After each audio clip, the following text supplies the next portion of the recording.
दोस्तों आज के दौर में जहाँ एक तरफ सोशल नेटवर्क के जरिए पूरी दुनिया एक दूसरे से जुड़ी हुई है, वहीं दूसरी तरफ आज भी हमारी पृथ्वी पर कई ऐसी जनजातियां मौजूद हैं जो आधुनिक दुनिया से दूर एक अलग ही जीवन जीना पसंद करती हैं। बाहरी दुनिया से संपर्क न रखकर ये जनजातियां आदि मानव की तरह जीती है और आज भी हजारों साल पुरानी परंपराओं और रीति रिवाजों को निभाती है। ये जनजातियां जिन जंगलों में रहती है उन पर इनका पूरा अधिकार होता है और यहाँ तक कि वहाँ की सरकारें भी इनके अधिकारों में दखल नहीं देती। ये लोग सिर्फ दुनिया से ही अलग थलग नहीं है बल्कि बेहद खतरनाक भी होते हैं और आज इस वीडियो में हम दुनिया की 7 ऐसी ही खतरनाक आदिवासी जनजातियों की बात करेंगे। मुर्सी ट्राइब। तो दुनिया की सबसे खतरनाक जनजातियों में पहला नाम आता है मुर्सी जनजाति का। यह जनजाति दक्षिण इथोपिया और सूडान बॉर्डर की ओमान घाटी में रहती है। मुर्सी समुदाय की आबादी करीब 10,000 है और इस जनजाति को सबसे खतरनाक माना गया है। इन लोगों के पास ऐसे ऐसे हथियार होते हैं जो पल भर में किसी का भी काम तमाम करने के लिए काफी होते हैं। और ऐसा नहीं कि ये सिर्फ पुराने हथियारों से ही लड़ते हैं, इनके पास आज के दौर के आधुनिक हथियार भी मौजूद हैं। कहा जाता है ये हथियार उन्हें पड़ोसी देश सूडान और सोमालिया से मिलते हैं, जिन्हें ये लोग गाय के बदले में खरीदते हैं। अगर कोई भी इनकी इजाजत के बिना इनके इलाके में चला जाए तो उसका बचकर लौटना नामुमकिन हो जाता है। इन लोगों का मानना है कि किसी दूसरे को मारे बिना जिंदा रहने का कोई मतलब नहीं है और इस तरह जिंदा रहने से अच्छा है कि ये खुद ही मर जाएं। इनके इसी हिंसक व्यवहार की वजह से इथोपिया की सरकार ने इनसे किसी भी प्रकार का संपर्क करने पर बैन लगाया हुआ है। वैसे खतरनाक होने के साथ साथ मुर्सी जनजाति अपने अजीबोगरीब रीति रिवाजों के लिए भी दुनिया भर में जानी जाती है। खास तौर से इस जनजाति की महिलाओं के निचले होठ में लगाई जाने वाली इस लकड़ी या मिट्टी की डिस्क लगाने की परंपरा बेहद अजीब है। ऐसा इसलिए किया जाता है ताकि ये महिलाएं बुरी नजर से बच सके। उनका मानना है कि इससे महिलाओं की सुंदरता कम हो जाती है और वह कम आकर्षक लगती है। चिम्बू ट्राइब।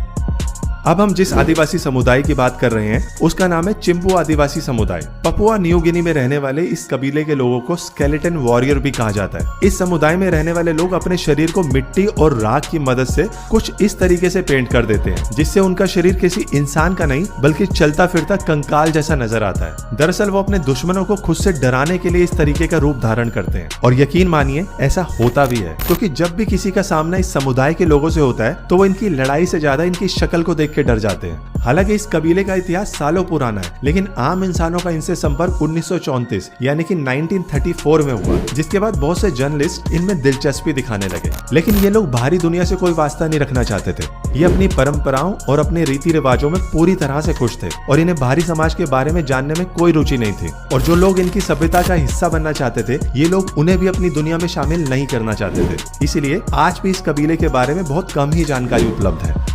Sentinel island.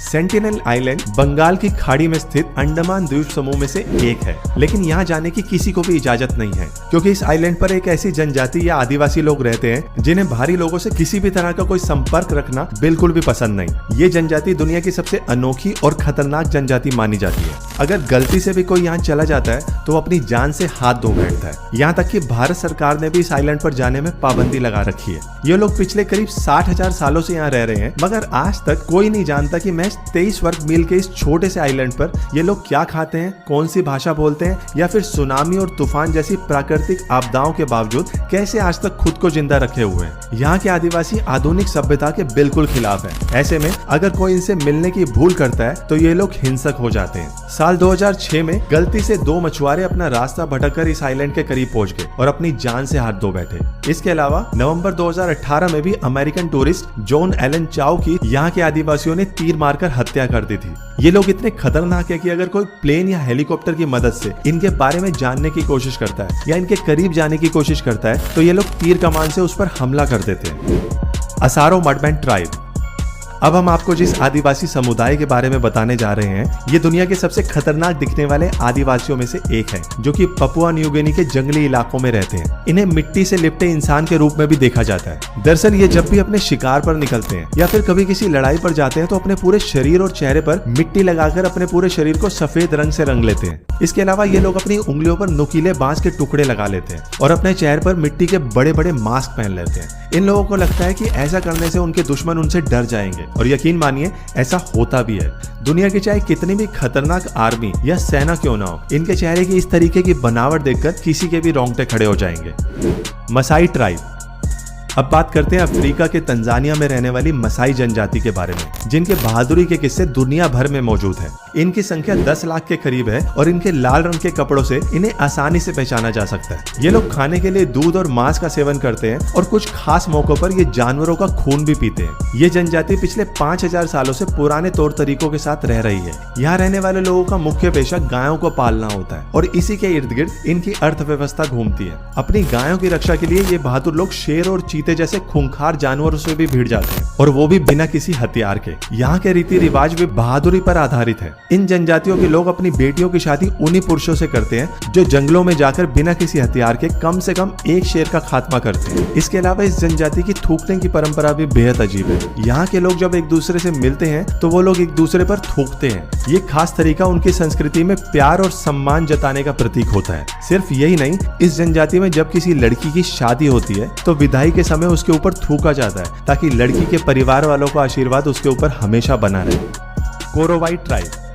अब बात करते हैं कोरोवाई जनजाति की, जो कि इंडोनेशिया के साउथ ईस्टर्न पार्ट पपुआ में रहती है। इन्हें कोलूफो भी कहा जाता है। सन 1970 में पहली बार दुनिया को इस जनजाति के बारे में पता चला और साथ ही ये पता चला कि इन लोगों को बाहरी दुनिया के बारे में कोई जानकारी नहीं है। ये लोग अपनी ही दुनिया में खुश हैं और आधुनिक समाज से इन्हें कुछ लेना देना नहीं है। कोरोवाई कबीले के लोगों की संख्या 3000 से भी ज्यादा है और ये सब नीचे जमीन पर रहने की बजाय पेड़ों पर घर बनाकर रहते हैं, जो कि जमीन से लगभग 30 से 40 मीटर की ऊंचाई पर बने होते हैं। ये लोग इतनी ऊंचाइयों पर इसलिए रहते हैं ताकि खुद को जंगली जानवरों के हमलों से बचा सके, और साथ ही दूसरे कबीलों के हमलों से बचने के लिए भी ये लोग इतनी ऊंचाई पर बने घरों में रहते हैं। कोरोवाई कबीले के लोगों का इतिहास बहुत ही खतरनाक रहा है। दरअसल शुरुआती दौर में इस कबीले के लोगों को लगता था कि बाहरी लोग उनकी सभ्यता को बदलना चाहते हैं और उनसे दूरी बनाकर रखने के लिए ये लोग अपने इलाके में घुसने वाले हर इंसान को अपना शिकार बना लिया करते थे और उन्हें मारकर खा जाया करते थे। लेकिन अब इन लोगों ने इस परंपरा को त्याग दिया है।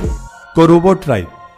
अब बात करते हैं अमेज़न रेन फॉरेस्ट में रहने वाली कोरोबो जनजाति के बारे में, जो कि आपको ब्राजील और पेरू के बॉर्डर के पास देखने को मिल जाएगी। लेकिन आज उनकी जनजाति में सिर्फ 150 से 180 लोग ही बचे हैं, जो कि जंगल में ही शिकार करते हैं और अपनी जिंदगी बसर करते हैं। इस जनजाति के लोग अपने आप को सुरक्षित रखने के लिए काफी बड़े क्लब का इस्तेमाल करते हैं, इसलिए इन्हें क्लब मैन के नाम से भी जाना जाता है। हालांकि इस जनजाति के आसपास रहने वाली भी कुछ जनजातियां हैं जो कि बाहर की दुनिया से कुछ हद तक संपर्क रखते हैं, लेकिन कोरोबो ट्राइब के लोग किसी भी बाहरी व्यक्ति से मिलना पसंद नहीं करते। इन्हें हमेशा अलग रहना ही अच्छा लगता है। इन लोगों को बाहर से आए लोगों के साथ घुलना मिलना बिल्कुल भी पसंद नहीं है, और अगर ये चाहें तो सामने वाले पर हमला भी कर सकते हैं। तो दोस्तों, ये थी दुनिया की कुछ खतरनाक जनजातियां जो खुद तो खतरे में है ही, और इसलिए अगर मौका मिलता है तो ये दूसरों पर भी खतरा पहुंचाने में कोई कसर नहीं छोड़ते। वैसे आपका इनके बारे में क्या कहना है, कमेंट करके जरूर बताइएगा। अगर वीडियो अच्छा लगा हो तो वीडियो को लाइक कर देना और चैनल को सब्सक्राइब करके बेल आइकन को दबा देना। तो मिलते हैं, धन्यवाद।